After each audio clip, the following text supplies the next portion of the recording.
Okay, so the last form of factorising we would look at in Year 10 is factorising by completing the square. So that's what we're going to do now.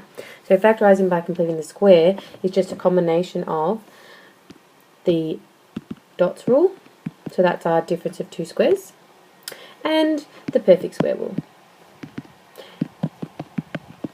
Remember that the perfect square rule we've just looked at, so the perfect square rule is when I have a plus b all squared, right, or a minus b all squared, and the difference of two squares means I have an a squared minus b squared as my expanded form. So then I'm looking for a plus b in the first bracket, a minus b in the second bracket. So in order to factorise this, the first thing we're going to do is we're going to look at giving our first three terms into the perfect square rule, and then using whatever that is factorised with that, and that'll give us our two squares. And then we can finish factorising. So the first thing we do is complete the square, and then you do the difference of two squares rule. So why would you use this? Well, you would use it when we're going to use it when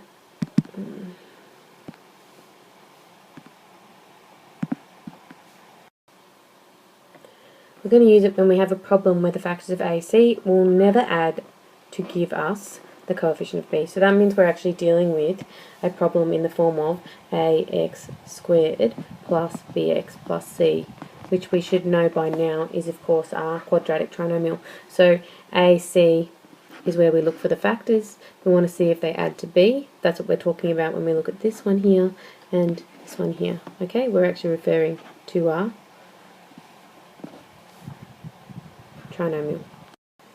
If you have a problem where you've got the four terms written out for you, just see if you can pair them off like we did with our grouping in pairs.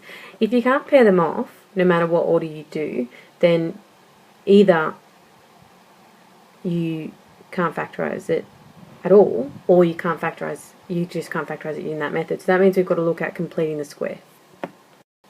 Okay, so let's take this as our example, x squared plus 6x minus 2. So what we would normally do is we always look to see if there's a common factor. Is there a common factor? Look, I've only got 1 in front as my coefficient in front of the x squared, so there's not going to be a common factor, so that's fine. Next step I look at is, can I find two factors that multiply to give minus 2 and add to give 6? So that means I'm looking for, well, what are the factors of minus 2? Well, 1 and minus 2, or minus 1 and positive 2. Are those ever going to add to 6? The answer is no. Okay, and that means that I must complete the square.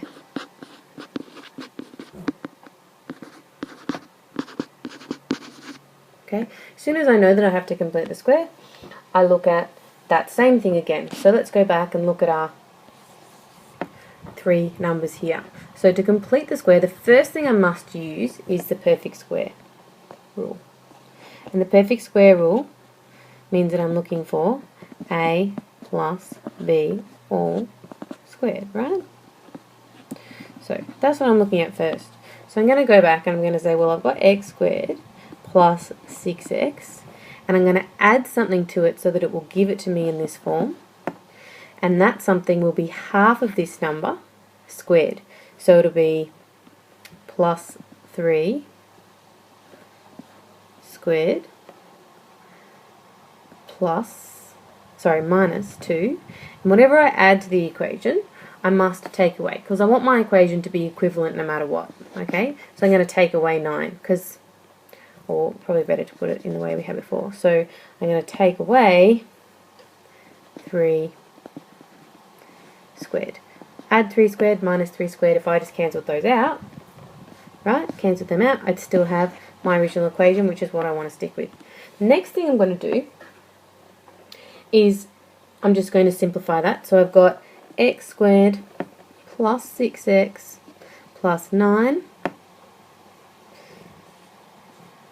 minus 2 minus 9. Okay? So just remember that what I've done is I've added and subtracted the same amount to keep it equivalent. Your main step is I'm looking for what do I need to add to make this first two terms into a perfect square. So I'm always looking for a perfect square in this form. There's not going to be a minus, or, well, unlikely, but if it's a minus, it shouldn't make any difference. You're always going to add something at the end, and you're always going to minus it. Because remember, even if this is a minus, I'm going to have minus 3 squared, which would be still 9, right? So it's always still going to be positive here and minus here. The difference will only be what was going to be half of this number. The minus might only occur in this place here. So I've got x squared plus xx plus 9. You should be able to tell me that that is a nice perfect square. So that's x plus 3 squared. And I've got minus 2 minus 9 is actually minus 11. This is where I look at my difference of two squares rule. Okay, now I have the difference of two squares where I've got a equal to x plus 3 and I've got b equal to minus 11. Now the thing about completing the square is that you will have a surd quite often because it doesn't work out perfectly because I can't find factors. And when I can't find factors off the top of my head, there's normally a surd involved. So that means that I'm going to have, in my brackets, when I do my dots, I'm going to have x plus 3 minus 11, sorry, minus square root of 11.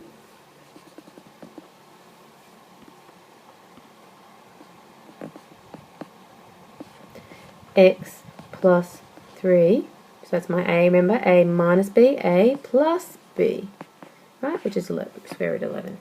If I factored it out, would I get the same thing? Yes, I would. So right, if I expanded it, so I've got x plus 3 times x plus 3 is x plus 3 squared. X plus 3 times positive root 11 minus x plus 3 times negative root 11, they would cancel out, and so I would be left with x plus 3 squared, and then a minus 11 plus root 11. Of course, root 11 times root 11 is going to give me just 11, so that means I'm going to end up with minus 11.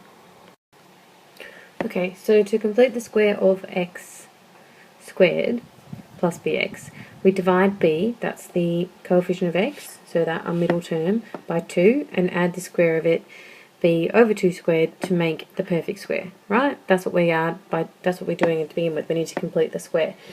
Just remember then, whatever you've added, you must take away. So then subtract b over 2 squared to keep the equation equivalent, because we don't want to actually change our original equation. So basic steps we need to look at. Steps to completing the square, right here. Complete the square. Add and subtract new term. Remember that is half the x coefficient squared. Factorize the first three terms by applying perfect square rule. So just going to factorize them so that if it's a minus in the middle, it's going to be a minus b all squared. If it's a positive b coefficient, then it's going to be a plus b all squared. Then I'm going to apply dots because I'm going to have a plus b all squared, right, minus some sort of number. And remember that your second number could be a surd. It's more than likely going to be a surd because otherwise you probably would have found factors, but just be aware that it's possible that it could be either, but you're more than likely going to be looking for a surd. Okay, so how am I going to tackle a problem when I'm actually given the 4 terms? I'm not given 3, I don't have to complete the square to begin with, I actually just am looking to now factorise this using perfect square. So I've got to figure out what is the perfect square in here. I know that this isn't involved because it's h, and I've got e involved over here. So I'm going to separate this into 2 parts. So I'm going to have e squared plus 10e plus 25, and then I'm going to put my minus h squared on the outside, just to make it a bit clearer for myself. Now I'm going to find that this here is going to give me my perfect square. So I've got to look for it. Well, I've got e squared, I've got then 2 times 5 times e, right, middle term. This actually is the same as 5 squared, right, minus the h squared, leave it on the outside. So does that look familiar?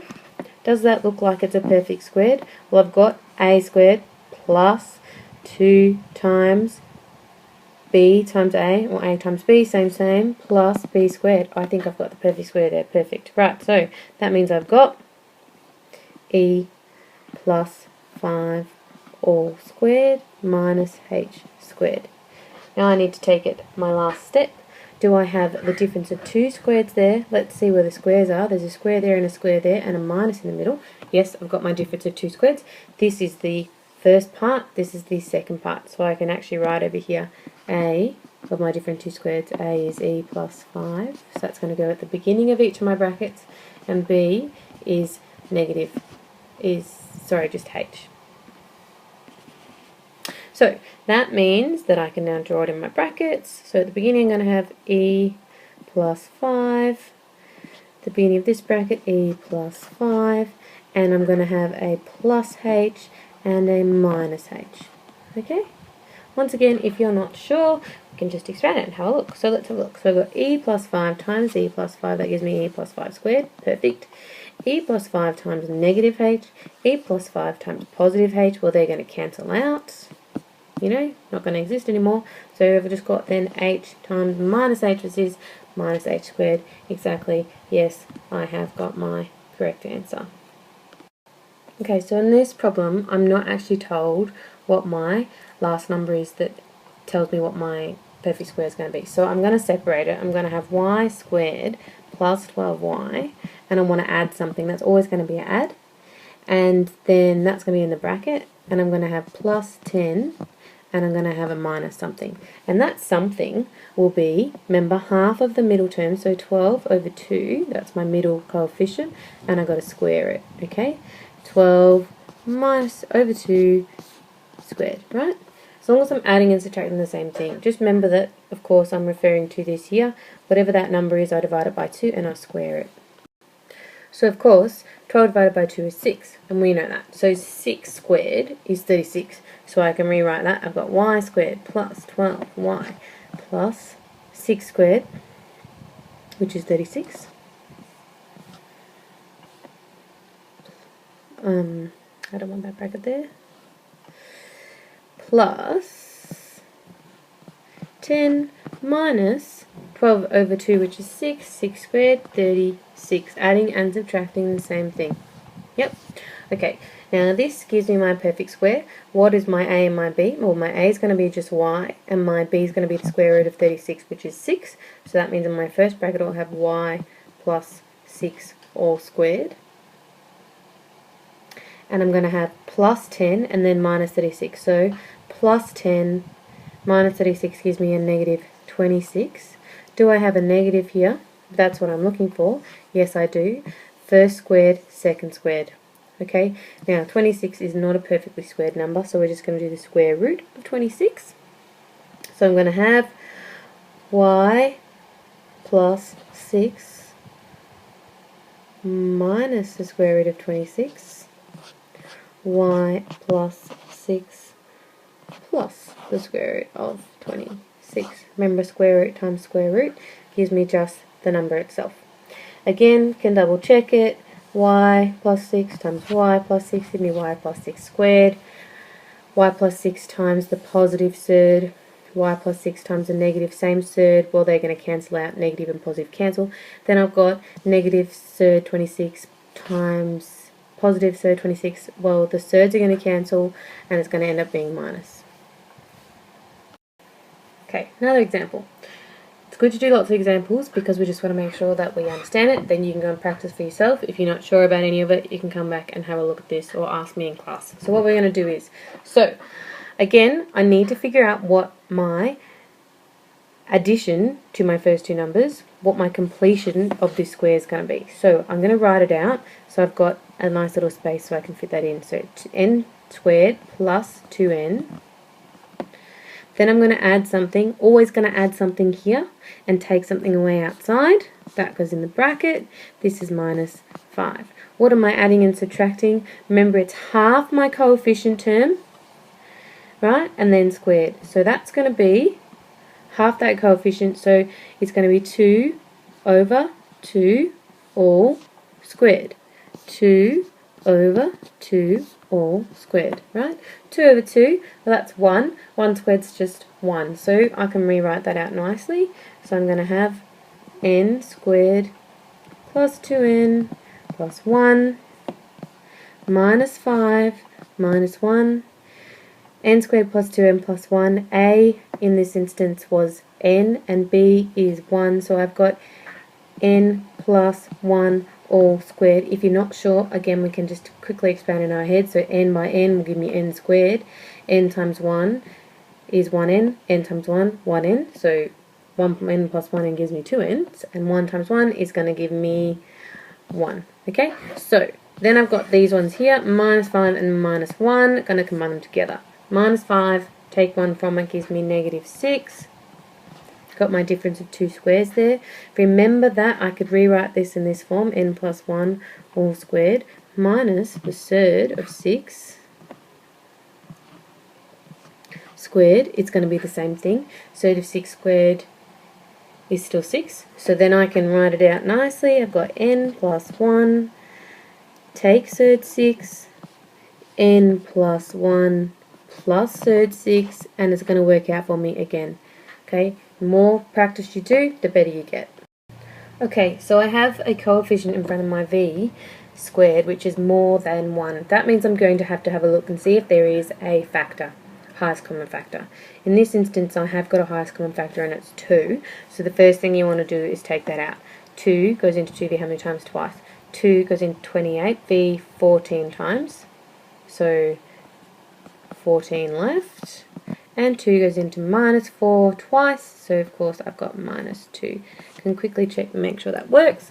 2 times v squared, yep, that works. 2 times 14v gives me 28v, perfect. 2 times minus 2 gives me minus 4, right. Know that I'm on the right track. Now I'm going to factorise like I did with my completing the square, same. So leave the 2 on the outside, give myself the v squared plus 14. Now, the best thing to do here is put in an extra bracket so that you don't get confused. You know the 2 is being multiplied by the whole thing? Leave it out. This is when we use square brackets. We use different kinds of brackets just to show that that is a different step. So leave that out. Then I've got v squared plus 14v plus something minus 2 minus something. Remember that something is the half the middle term. So 14 over 2 squared, 14 over 2 squared. Plussing and minusing the same amount. So then leave the 2 on the outside. I've got v squared plus 14v plus, well, you should know that 14 over 2 is 49. I'm not going to work it out this time, I'm going to skip a step. So what I'm going to do is I'm going to say, well, I know that a is v, and I know that half of 14 is 7. I know that the square root of 49 is 7. Remember, 14 divided by 2 is 49, 7. So I'm going to have plus 7 squared. That's my first square. Minus 2 minus 49 gives me minus 51. And I have my 2 squares.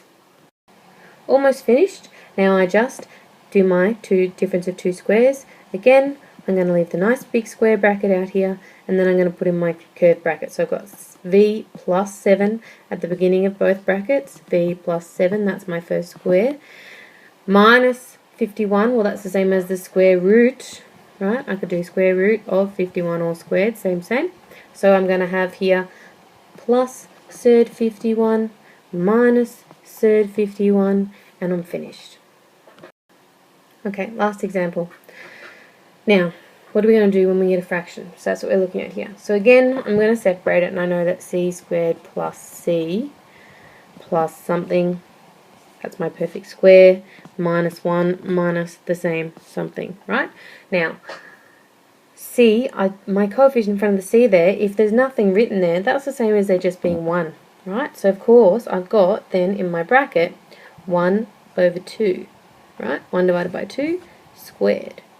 1 over 2 squared. Looks like we're going to have a fraction. Okay, so that means that when I make it factorize using the perfect square rule, I get c squared plus c plus a quarter, right?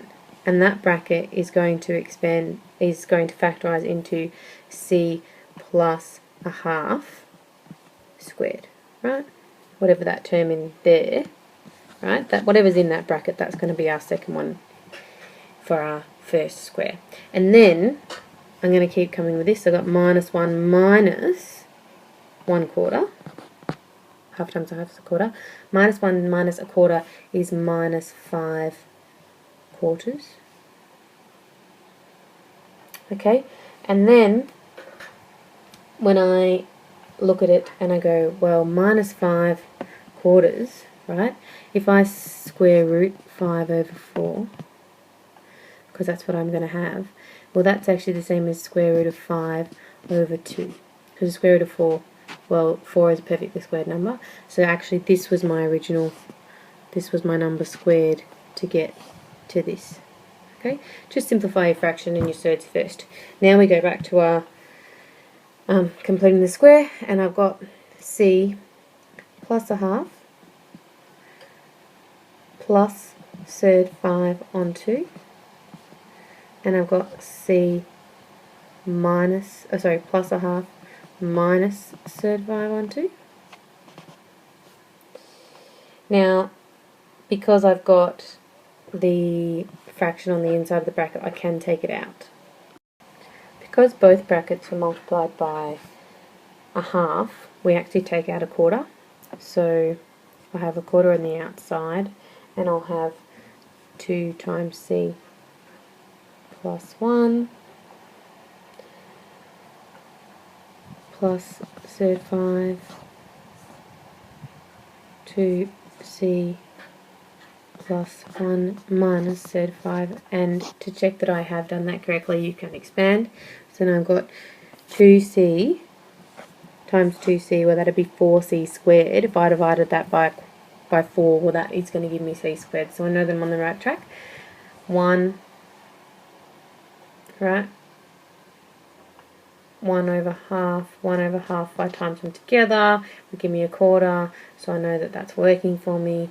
Okay, so just double check, make sure that you take it out of both. If I'm taking out of both, by taking it just out of the first bracket, then it would just be a half. If I'm taking out of both brackets the same factor, then it's the factor of the first one, right? So half times a half. If I took 2 out of each, then it would be 2 times 2, 4, right? If you left it in the form on the previous page, you would still get pretty much. So it's not a big deal if you're worried about this extra step. I'd rather you be able to understand the other steps than get confused over this last little step here. Okay, so just make sure that you understand everything that's been covered. We're going to go over questions and a few activities in class. I will go over a couple of problems if you're unsure, and just have a look at this as many times as you need to, just to make sure that you fully understand completing the square. If you're away on camp this week, the questions that we'll be doing are the purple questions from exercise 2.5. Those questions, I'd like you to do all of them for practice. But if you're going to be at school, don't worry, we're going to be going over some other stuff and those questions in class during the week.